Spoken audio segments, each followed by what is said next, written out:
Hello everyone and welcome back. So now we're going to look at the stress-strain diagram, because last time we were looking at what one particular length and one particular cross-section would have happened. We need something that's more general. And we do that by normalizing things. So what happens is our load deformation diagram turns into a stress-strain diagram. We divide our deformation by the length, we divide our load by the area, and therefore everything works out nice. Now, just like in the past, the relationship between the stress and strain is linear in the elastic region. And it follows something called Hooke's law, which is where the stress is equal to the modulus of elasticity E times the strain. And E is simply the slope of that initial linear section. Okay, now coming back to this right here. You have to remember that when it goes down at this point, the effective stress that it's feeling is actually increasing all the way until failure. It is just that the cross-sectional area has decreased, and so we can't actually feel that. Remember, this is coming from a tension test. It only feels how much the load is resisting it. How much the load is resisting it. Now, Hooke's law can only be used if the stress remains in the linear region. Now, it is sometimes still elastic beyond that linear region. Not always, but like for things like aluminum, there is this elastic region which is just nonlinear. So the point where the graph ceases to be linear is the proportional limit. That is right there. Now, this is only a small portion of the total strain at fracture. However, before that proportional limit, all strain will be released when the load of the material is removed. Okay? We know for a fact that if you're below the proportional limit, you are most definitely in that elastic region. But as I said, it does continue, the elastic region does continue beyond the proportional limit. However, the elastic limit is just really difficult to determine, so we typically just stop at the proportional limit.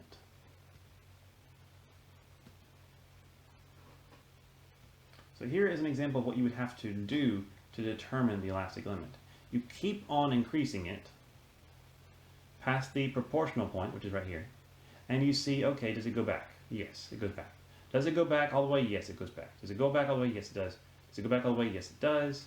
Did it go back all the way this time? No, it didn't. Actually, it went down to here. So I've got strain, residual strain. Well, that means that that was past the elastic limit. You keep on going and trying again and again and again, just to see where is that point where it is no longer going to be elastic. As I like to say, it's somewhat akin to trying to find a zero in a function, but having to start completely over with a new material if you accidentally go past. It's not too terrible, it's just it's very, very difficult and kind of painful to work with. So most likely we use the proportional limit, and we set that as our elastic limit, even though it's not quite the case.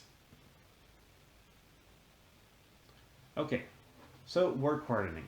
Now, before we talk about work hardening in terms of a load and a deformation, work hardening now it can kind of show how it can take an increased stress when we have work hardened it.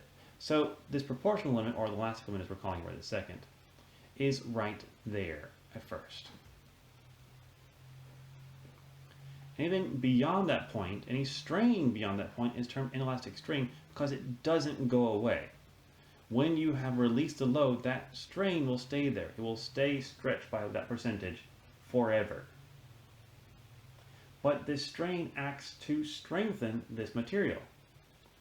And what it ends up doing is our proportional limit increases. It increases all the way to here.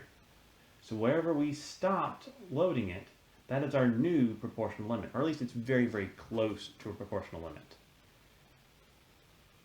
So earlier we could only take up to, let's see, that's about, I was going to say 45 KSI. But after work hardening it, we can take about 60 KSI. So that's an increase of 15 KSI in the strength of the material. So, you like to say is, remember, what doesn't kill you makes you stronger, okay? What doesn't kill you makes you stronger. And here's our last thing we're going to talk about today, I think, is the yield strength. So sometimes even finding the proportional limit is difficult, okay? Find that is difficult, especially when you look at different materials. How steel and aluminum and other things are very, very different. So for materials where the transition from elastic to inelastic is gradual and smooth, a yield strength is usually defined.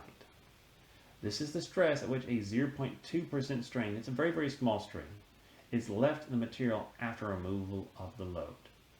And remember, after you have done that, that becomes, like once you add that 0.2% strain, that becomes your new proportional limits. Like it might have been here before, but this becomes your proportional limit afterwards because you have work hardened your material.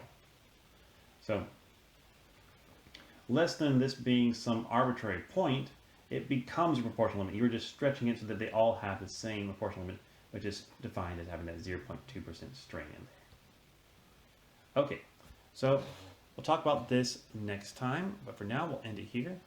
So I hope this helps you. Please, please, please look over these things. The elastic limit, the proportional limit, and the yield strength.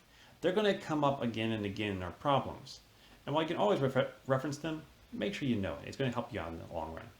So, thanks for listening, and I'll see you all next time. Bye-bye.